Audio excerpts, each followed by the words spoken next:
En aquella hora se llenó de alegría en el espíritu y dijo: Te doy gracias, Padre, Señor del cielo y de la tierra, porque has escondido estas cosas a los sabios y entendidos y las has revelado a los pequeños.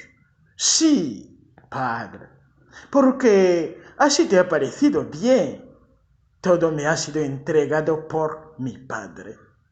Y nadie conoce quién es el Hijo, sino el Padre. Ni quién es el Padre, sino el Hijo, y aquel a quien el Hijo se lo quiere revelar. Y volviéndose a sus discípulos, les dijo aparte: Bienaventurados los ojos que ven los que vosotros veis.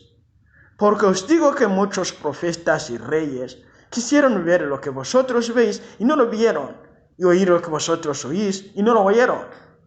Palabra del Señor. Gloria a ti, Señor Jesús. Lucas 10, 21 a 24.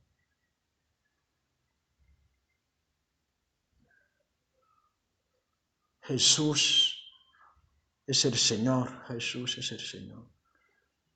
Ese misterio que Jesús revela, que todavía es desconocido por muchos feligreses bautizados de todos los niveles.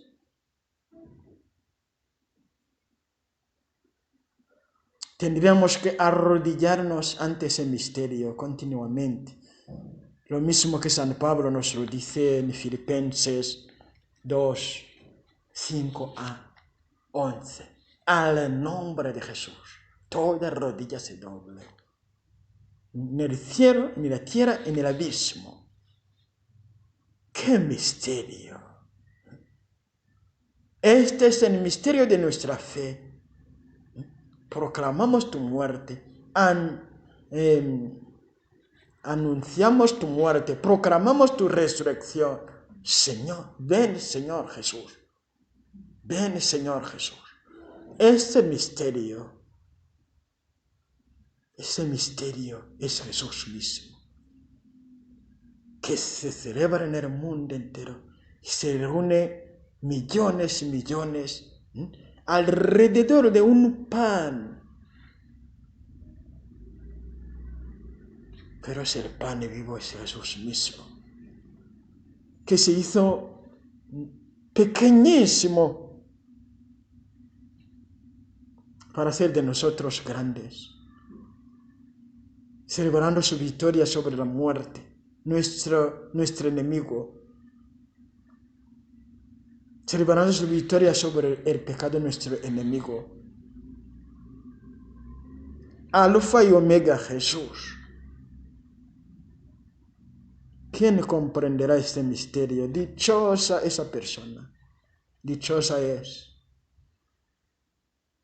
Adorar a Jesús, proclamar a Jesús, vivir en Jesús, caminar con Jesús.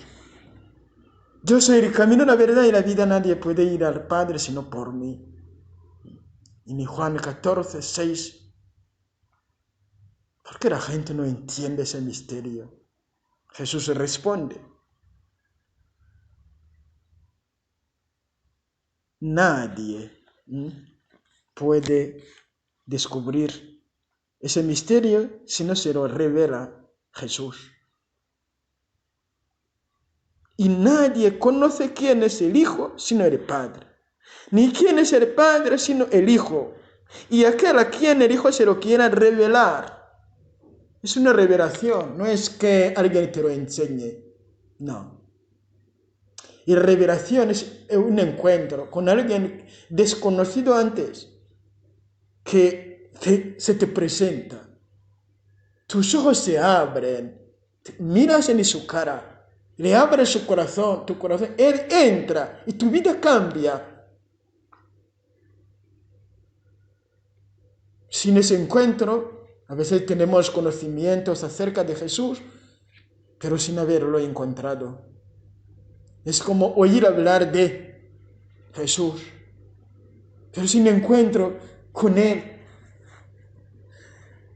Casi como le pasaba a Herodes, oía hablar de Jesús, pero sin encontrarlo.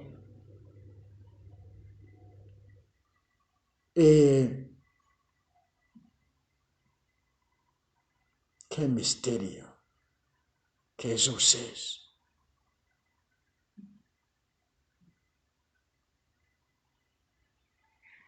Sin Jesús no entendemos nada de la palabra que encontramos en la Sagrada Biblia, como Él nos lo explica en Lucas 24, cuando aparecía a los de Emaús. Todo gira alrededor de Jesús. Desde Génesis hasta Apocalipsis. Cuando no se pone a Jesús en el centro, no se entiende nada.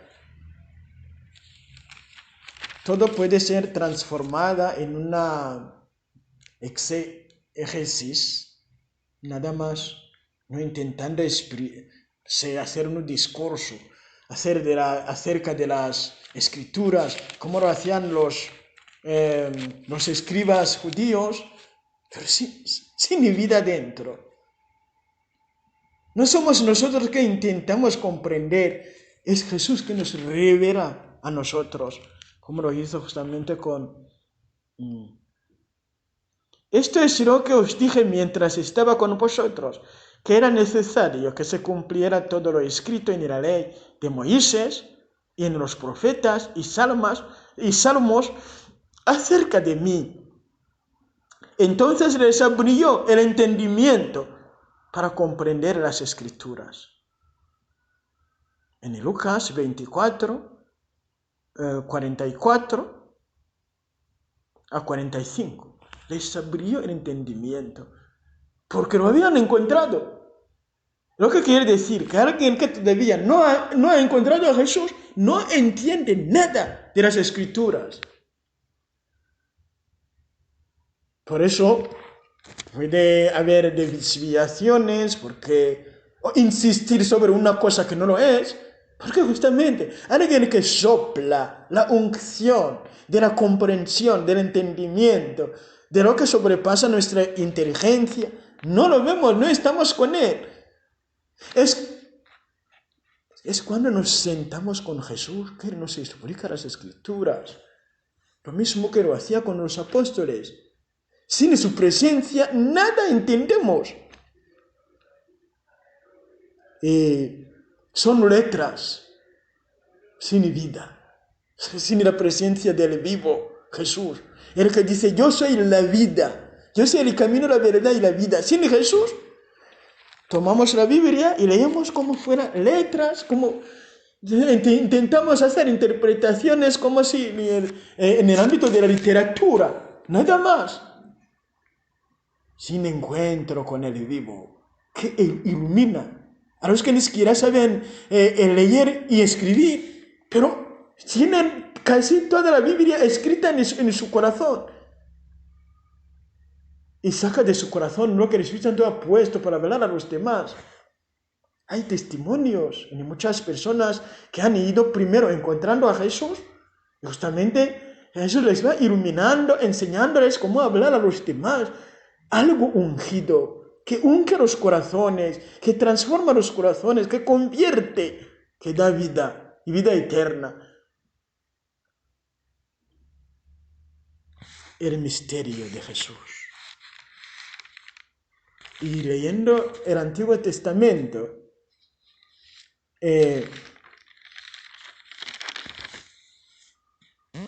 sin Jesús nos perdemos. Claro. ¿Por qué nos perdemos? Porque el Antiguo Testamento es una historia del Señor de los ejércitos que caminó con su pueblo, que estaba en medio de ellos. Y ellos escribieron, a través de la inspiración del Espíritu del Señor, lo que habían vivido. Y nosotros, si no hay Jesús, que vive con nosotros, que camina con nosotros, que nos introduce, como lo hizo con los de Emaús, en ese océano de revelaciones, nosotros sacamos lo que no es, nos equivocamos. Como hoy en día hay, por ejemplo, los adventistas que dicen que si no se reza el sábado, se pierde. No saben que Jesús resucitó el domingo y cambió las cosas, o renovó las cosas mejor. El nuevo día, el Nuevo Testamento, la nueva vida, la nueva ley.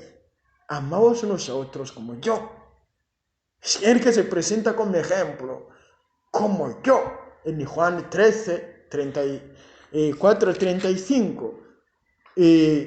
Cuando Jesús está vivo en medio de su pueblo, entonces Él habla. No es alguien que explica, no, es Jesús que habla por la boca de los que justamente ha llenado su vida. Ellos no transmiten sus ideas, es la vida de Jesús que van dando a la gente. No dicen, es que yo lo entiendo así. No, Jesús quiere eso. Nos llama a eso. Nos invita a eso. Y Jesús justamente nos enseñó claramente cómo tenemos que rezar. Cuando rezáis, decid, Padre. Yo, de verdad, no sé, a través de esa enseñanza de Jesús, yo personalmente pienso que se tendría que mejorar la liturgia que tenemos hoy. Porque en general, nuestra liturgia habla poco a Dios como Padre. Simplemente leemos todas las oraciones en la misa en que se reza en el nombre del pueblo. Sí sé que se termina siempre por Jesucristo nuestro Señor, lo que es una maravilla, claro, hay una inclusión de todo, pero para mí, humildemente, sería mejor que siempre se dice Dios Padre, sí, o a Jesús, o al Espíritu Santo, ¿por qué no? Porque la Iglesia cree que se adora al Espíritu Santo lo mismo que al Padre, lo mismo que a Jesús. Y en la liturgia, a veces solo se dice Dios Todopoderoso, Dios. Está bien, pero sería mejor decir Dios Padre o Padre Eterno. Esa sería una unción mejor. Mejor. Justamente siguiendo el consejo de Jesús que dice, cuando rezáis, decid Padre. ¿Por qué no? Eso no se observó. Elaborando los libros sagrados. Cuando rezad, decid Padre. Y Jesús dio ejemplo en sus oraciones. Padre. Y San Pablo nos lo enseñó. Ese espíritu que clama en nosotros, diciendo Abba Padre, en Gálatas 4, 4 a 8, o en Romanos 14, 14 a 17. De todas formas, como se termina diciendo por Jesucristo nuestro Señor, Jesús pone toda la unción y cambia esa oración, quitando nuestros defectos, poniendo su perfección, pero sí nos ayudará a perfeccionarla, esa oración misma, eso nos ayudaría. Pero aparte de esas oraciones, quizás que la Iglesia puede cambiar o mejorar, en el nombre de Jesús, cada persona en su vida privada tendría que, de verdad, rezar al Padre. Salir de esa, no sé, de esa cosa que dice solo Dios. Porque Jesús nos enseñó a nombrar a nuestro Dios diciéndole papá, Padre. Porque como lo decía a una persona o a unas personas, nadie puede negar que tal, sin querer nombrar su nombre, es el primer rico del mundo, porque tiene su dinero. Es algo objetivo. Si alguien dijera, tal es el primer rico del mundo, pues lo es. O si decimos que Estados Unidos es el primer país rico del mundo, ¿quién lo va a negar? Pero, ¿a qué me sirve la riqueza de Estados Unidos, yo que no es estadounidense? Para nada. Es un ejemplo también. Pero si yo soy de ese país, de alguna manera, eso, si realmente es una organización justa, voy a disfrutar de alguna manera de esa riqueza. Pero mejor hablando de una persona, primera persona rica del mundo, decir que está rica, todo el mundo lo dirá, pero esa riqueza es suya, no me pertenece a mí. Pero si yo dijera, el primer rico del mundo es mi padre, es mi papá. ¿Es tu papá? ¿Eso qué significa? Eres heredero. Tu riqueza es suya, es tuya. ¡Qué bendición! Y nosotros diciendo, Dios es grande, Dios es todopoderoso. Está bien. Pero lo mejor es decir, Dios todopoderoso y grande es mi Padre. Entonces, su riqueza, su grandeza, todo, yo soy heredero de eso. Y nos privamos de todo eso, solo diciendo Dios. Y prescindiendo la enseñanza de Jesús. Está claro, cuando rezad, decid, Padre. Pero como lo he dicho que es un misterio muy escondido, y como le decía en un retiro, si el Espíritu Santo no te lo da, nunca lo dirás. Y si lo dices, no lo dirás desde el corazón. Dios es mi papá, papi. Porque es Jesús que habla por ti. Es el Espíritu Santo que habla por ti. Cuando encontramos a Jesús, necesariamente nos enseñará a rezar bien. A tener ese gozo de llamar a su Dios y a nuestro Dios, Papá, Dios Padre, o solo Padre, como nos santiguamos diciendo en el nombre del Padre. En el nombre del Padre. Padre. No decimos en el nombre de Dios Padre, decimos en el nombre del Padre. Porque Jesús nos enseñó que no tenemos dos, solo un Padre. En Mateo 23. Y es verdad. Hay que reconocer, como también he ido dando ejemplo el príncipe que llama a su padre diciéndole su majestad. Si realmente es un padre verdadero, no le va a gustar. Lo que le gusta es que se le llame papá. Claro. Es claro. Nuestro Dios todopoderoso tiene corazón. Y si le gusta que le llamemos papá, o mejor que seamos sus hijos, que nos declararse hijo. Cuando nos dice Dios Padre, tú te declaras hijo suyo. Esa relación se fortalece más cuando rezar decide Padre. Y también Jesús nos abrió la puerta divina, presentándonos a la familia divina, que no es para nosotros solo un conjunto todopoderoso, sino una familia de 3 personas. Y cada uno va conociendo a cada cual. Y cada cual se relaciona íntimamente con cada persona, pasando por Jesús. Porque es el que abre la puerta. Es la puerta. Nadie llamará a Dios Padre si Jesús no se lo enseña. ¿Quién lo sabrá? Nadie. Y por eso Jesús está insistiendo para que llamemos a Dios Padre. Padre. Te alabamos, Padre. Padre eterno, bendito sea tu nombre, Padre. Gloria a ti, Padre. Esa es la manera de los hijos de rezar. Cuando rezáis decís, Padre, porque sois hijos. No sois esclavos ni servidores. Sois hijos. Y a Jesús llamarle Señor Jesús. Señor Jesús. ¿Qué significa eso? Y en el Antiguo Testamento, el nombre famoso y todopoderoso es Señor. El Señor de los ejércitos, como se reveló a Moisés en Éxodo 3, 13 a 15. El Señor. Solo el Señor es Dios. Es la fe judía. Nadie más es Dios.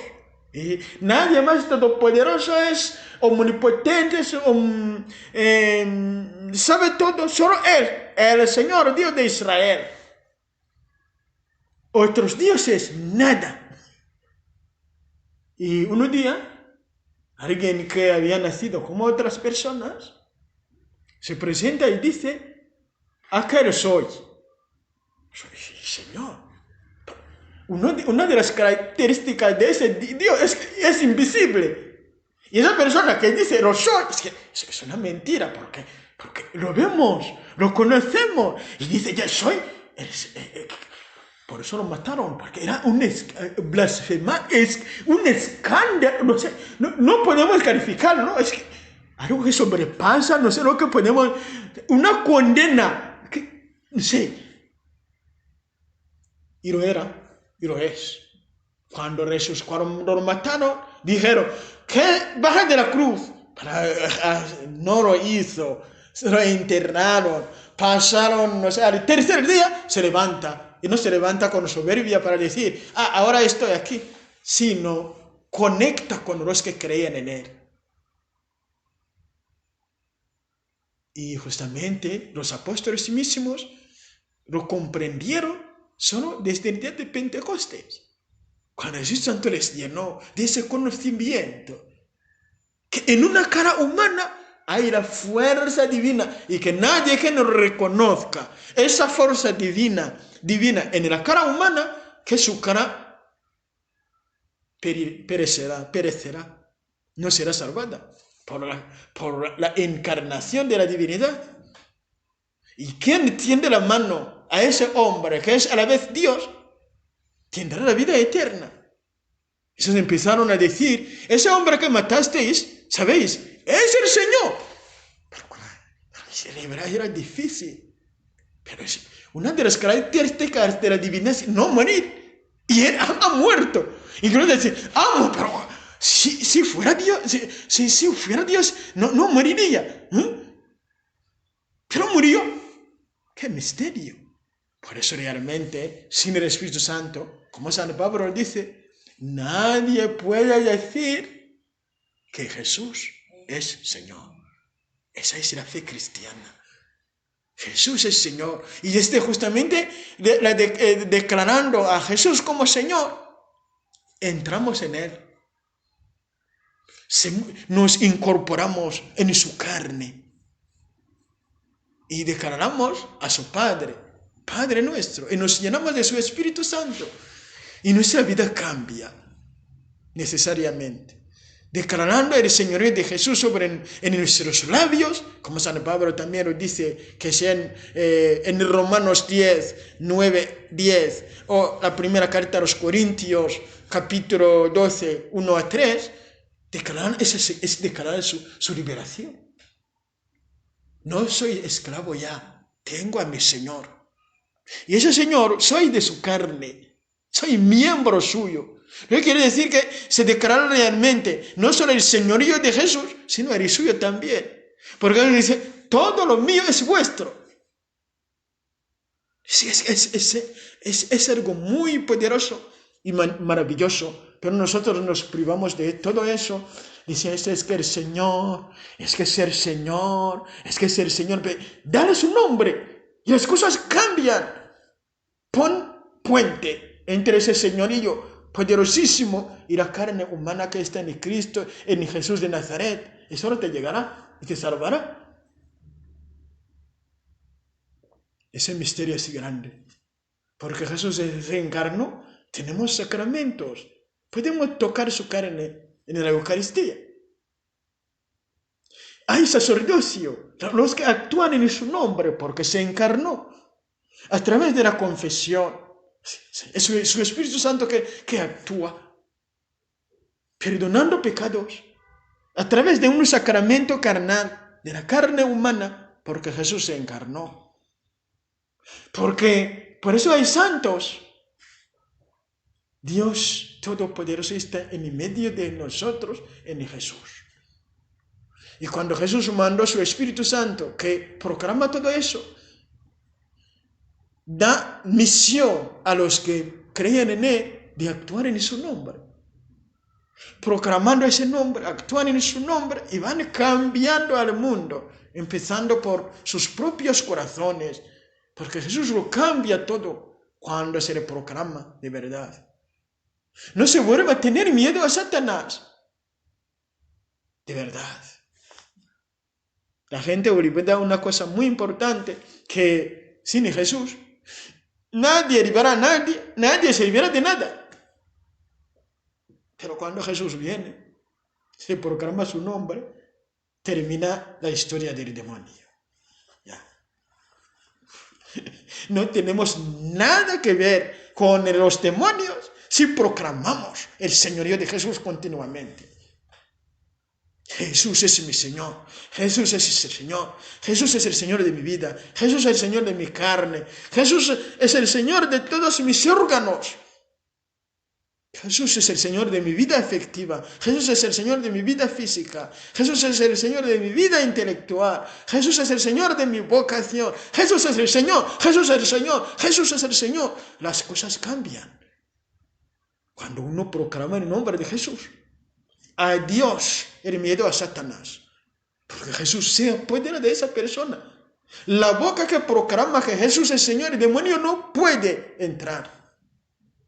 Pero esa boca debe ser una boca de una persona que justamente cree en Jesús, que se deja invadir por su amor. Porque el demonio, cuando se le abre, puede entrar en cualquier momento. Pero no puede entrar sin que tú le abres. Porque tú no perteneces a él. ¿Y cómo se le abre? Alejándose de Jesús. Dejándose de hablar lo que Jesús habla. No empezando a insultar a los demás. Dejando de amar como Jesús ama. Uno empezando a odiar. Dejando de usar su carne, su cuerpo como Jesús lo usa. Empezando a entrar en la fornicación o lujuria o impurezas. El demonio entra. Claro. ¿Y cómo van a entrar? Tentando. Tentación. Abriendo a veces puertas de manera sorprendente. Te sorprende a veces a través de las personas que han ido caminando contigo a través de las apariencias cristianas. Porque si hay una cosa que el demonio sabe es perseverar. Perseverar. Buscando la última ocasión de golpear un alma y de quedarse con ella. Para no quemar solo. Para no sufrir solo. Por eso es muy importante tener un don de discernimiento, o prudencia, o consejo, que puede ser la misma realidad según que uno está dando consejo, o recibiendo consejo, o está caminando prudentemente, o está queriendo tomar una decisión, ver lo que realmente hay que hacer o no hacer. ¿Con quién tengo que caminar? Porque cuando haya un golpe de Satanás, es como decir, tú podías correr, el demonio te tienta y te corta las piernas y te deja incapaz de irte de allí. Claro, los ata.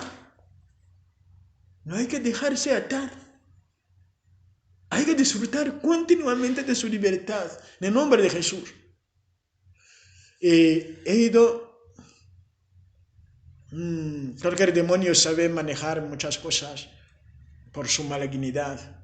Hay que siempre escuchar a San Pablo. Los que pertenecen a Jesús han crucificado su carne, deseos y pasiones. En Gálatas 5, 24. No hay que dar tus ojos a Satanás, mirando cosas como pornografía, como no sé qué. O no hay que darse fe, queriendo que construya tu futuro o que te proteja. Hay que lanzarse con confianza en las manos de Jesús, confiando que en Él no te faltará nada. Y Jesús te va protegiendo, porque Él es el Señor, no el demonio. Ese miedo a Satanás, miedo a que te invada, miedo, justamente también es algo suyo. Hay que echarlo en el nombre de Jesús. En el nombre de Jesús rechazo y echo de mí el miedo. El demonio de miedo, en el nombre de Jesús, lo echo de mí. Jesús está conmigo. ¿Por qué tener miedo? ¿Por qué? Si Jesús está conmigo, no temo a nadie. Jesús, ni a nada. Jesús, Jesús, Jesús. El mundo hoy en día entonces necesita escuchar ese nombre que le va a liberar de sus miedos, de sus lujurias, de sus muertes, para que Jesús reine como Señor en la vida de cada cual, en la vida física, espiritual y afectiva. Jesús es mi Señor, Jesús es mi Señor, Jesús es mi Señor. Para que Dios sea Padre, y sea Hijo, y sea Espíritu Santo, o fuerza de cada cual, por Jesucristo nuestro Señor, eso solo se puede. Para proteger a una persona que camina en este mundo, no hay otro medio fuera de Jesús. De Jesús. No hay ninguna fuerza que pueda proteger en este mundo de las tinieblas, fuera de la luz que alumbra el mundo entero. Jesús, Jesús, Jesús. Alguien que se presenta con sus problemas, dile, háblale de Jesús. Jesús te ayudará, no tengas miedo. Jesús, Jesús, Jesús es tu Señor. Jesús, Jesús. De verdad. Esa fe en Jesús es necesaria. Y es nuestra fe cristiana. La fe de San Pablo. La fe de los apóstoles. Porque no es la fe de los fariseos. Es la fe de los apóstoles que vieron a Jesús resucitado de entre los muertos y proclamaron su señorío llenos del Espíritu Santo. Y es la fe que tenemos que proclamar, que hace que seamos hijos del Padre, que le llamemos también Padre, como Jesús, y que le llamemos Espíritu Santo. Le invoquemos. Es un secreto, es el secreto de los secretos. Dichosos los que realmente sentirá en su corazón el gozo de llamar a Dios Padre, Hijo y Espíritu Santo. Es que es uno solo Dios, una sola familia divina, Padre, Hijo y Espíritu Santo. Y cada uno nos recibe amorosamente, nos llena, nos ama. El Espíritu Santo te ama. Jesús te ama. El Padre te ama. Es tu papá. Jesús es tu Señor, es tu hermano. El Espíritu Santo es tu fuerza. No tengas miedo. Camina seguramente. Como la Santísima Virgen María. Hágase en mí según tu palabra. Abre tu corazón y tus manos diciéndose eso al Padre. En el nombre de Jesús. O a Jesús en su nombre de Jesús. O al Espíritu Santo. En el nombre de Jesús. Terminando, recordando lo que San Pablo nos enseña en Colosenses 3:17. Todo lo que digáis, hagáis, sea todo en el nombre de Jesús. ¿Eso cuándo lo haremos? Yo siempre me pregunto, pero ¿acaso eso es algo escrito por nada? Voy a acostarme en el nombre de Jesús. Me levanto en el nombre de Jesús. Te voy a llamar dentro de 5 minutos en el nombre de Jesús. Te visitaré en el nombre de Jesús. Lo haré en el nombre de Jesús. Voy a estudiar o al trabajo en el nombre de Jesús. Si supiéramos lo que eso haría en nuestra vida, lo haríamos de verdad. Porque eso echa literalmente a los demonios. Hace arrodillar a los demonios en nuestro camino. Y limpia nuestro camino. purifica nuestras acciones.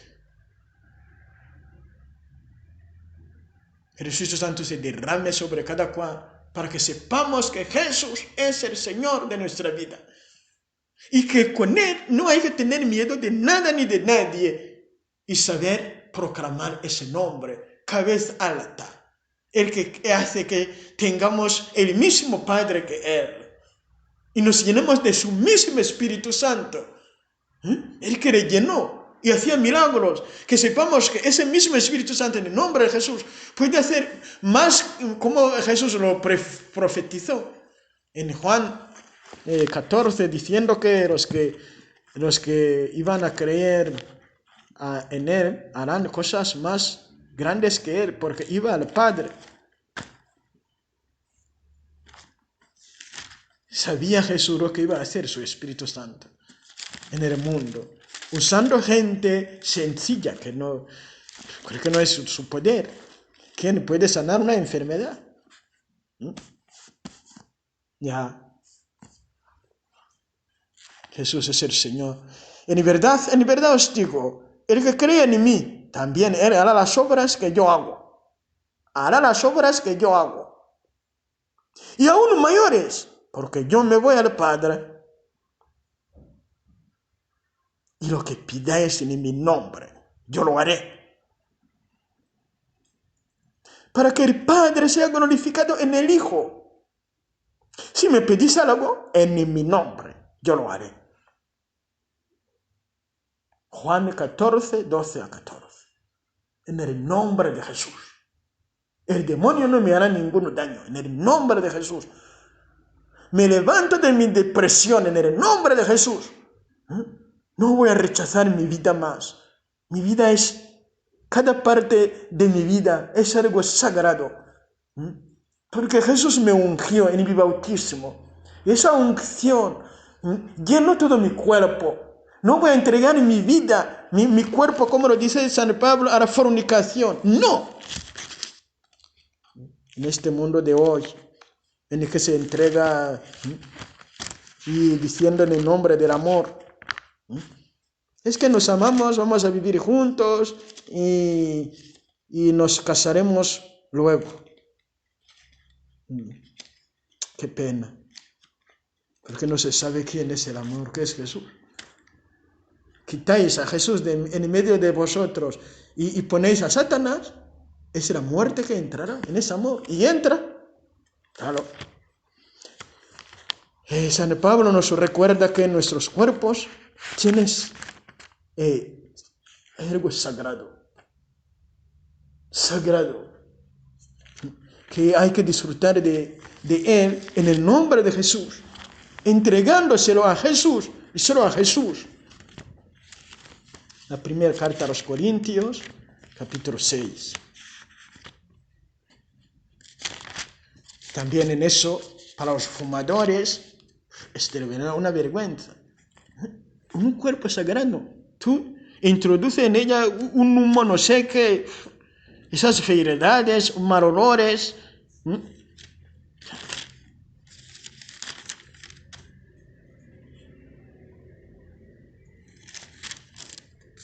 Todo me es lícito, pero no todo me aprovecha. Todo me es lícito, pero no me dejaré dominar por nada. El alimento es para el vientre, y el vientre para el alimento. Pero Dios destruirá una cosa y la otra. El cuerpo no es para la fornicación, sino para el Señor. Y el Señor para el cuerpo. Si Dios resucitó al Señor y Dios resucitó al Señor y nos resucitará también a nosotros con su poder. ¿No sabéis que vuestros cuerpos son miembros de Cristo? ¿Y voy a tomar los miembros de Cristo para hacerlos miembros de una prostituta? De ningún modo. ¿O no sabéis que unirse a una prostituta es hacerse un cuerpo con ella? Porque dice, serán los dos una sola carne. En cambio, el que se une al Señor es un espíritu con Él. Huid de la inmoralidad o de la fornicación. Cualquier pecado que cometa el hombre queda fuera de su cuerpo, pero el que fornica peca contra su propio cuerpo. ¿Acaso no sabéis que vuestro cuerpo es templo del Espíritu Santo que habita en vosotros y habéis recibido de Dios? Y no os pertenecéis, pues habéis sido comprados a buen precio. Por tanto, glorificad a Dios con vuestro cuerpo. La primera carta a los Corintios, capítulo 6, versículos 12 a 20. Proclamar la victoria de Jesús sobre la fornicación, las impurezas en nuestra vida. En el nombre de Jesús, en el nombre de Jesús. Nunca más la lujuria, en el nombre de Jesús. Realmente hay que entrar en Jesús. Esconder su vida en ese nombre, Jesús, Jesús, Jesús. Crucificar su vida en su santa cruz y experimentar lo maravilloso que es el Espíritu Santo. Y evitar destruir su amor. Porque los que quieren casarse y pasan por el cementerio y entierran su amor y vuelven a la iglesia para recibir la bendición, ya, no sé, puede ser un milagro para que ese amor resucite. Y resucitaron pocos, porque todos los que pasaron por el cementerio dejaron su amor allí y se separaron o divorciaron luego. Por eso es muy importante enseñar a los jóvenes de hoy o a otras personas que quieren casarse que el demonio de la lujuria no debe unirlos, que deben crecer en el amor puro y purificador. Si esa persona te tiene simpatía o amor o cariño, decir, esa persona que tendría que preocuparte de su salvación. ¿Cómo le voy a salvar? Ayudarle a amar a Jesús, hacerle entrar en su vida en el sagrado corazón de Jesús, en lugar de hacer entrar su vida en tu cama o en tu cuerpo, lujuriosamente pensar en salvar su alma. Empezarle a enseñar lo que no sabía, que tú sabes acerca de Jesús, acerca de la Santísima Virgen María, acerca de, del Espíritu Santo, de todo lo que le puede ayudar, para que en el momento del sacramento, de la boda, del sacramento del matrimonio, sea realmente la bendición de todo ese camino que sube hacia las verdaderas alturas, hacia la santidad. Dichosos los que caminaron así. Dichosos los que caminarán así en el nombre de Jesús, los que se van a amarse en el nombre de Jesús y casarse en el nombre de Jesús, y que en el nombre de Jesús se sanen todas las heridas de las personas que destruyeron su amor sin saberlo o sabiéndolo. Que Jesús tenga piedad de cada cual y repare el daño que causaron a ellos mismos y al mundo entero. Señor Jesús, ten piedad y sana las heridas del amor en todas las personas. Enséñanos a proclamar tu nombre, Jesús, hasta los confines de la tierra, por la oración de la Virgen María y de todos los santos. Te pedimos que el Espíritu Santo haga milagros en nuestra vida, cambiándola, convirtiéndola, llenándonos de ti, Jesús, Jesús, Jesús, Señor, Señor Jesús, Señor Jesús, Señor Jesús, Señor Jesús, Señor Jesús. Enséñanos a decir, Padre, en tu nombre, Jesús, a invocar al Espíritu Santo, a llenarnos de Él. Gracias, Señor Jesús. Ven, Espíritu Santo, ven, Espíritu Santo, ven, Espíritu Santo, ven, Espíritu Santo. En el Inmaculado Corazón de María, protégenos. Nuestra Señora del Carmen ruega por nosotros. Jesucristo sea alabado.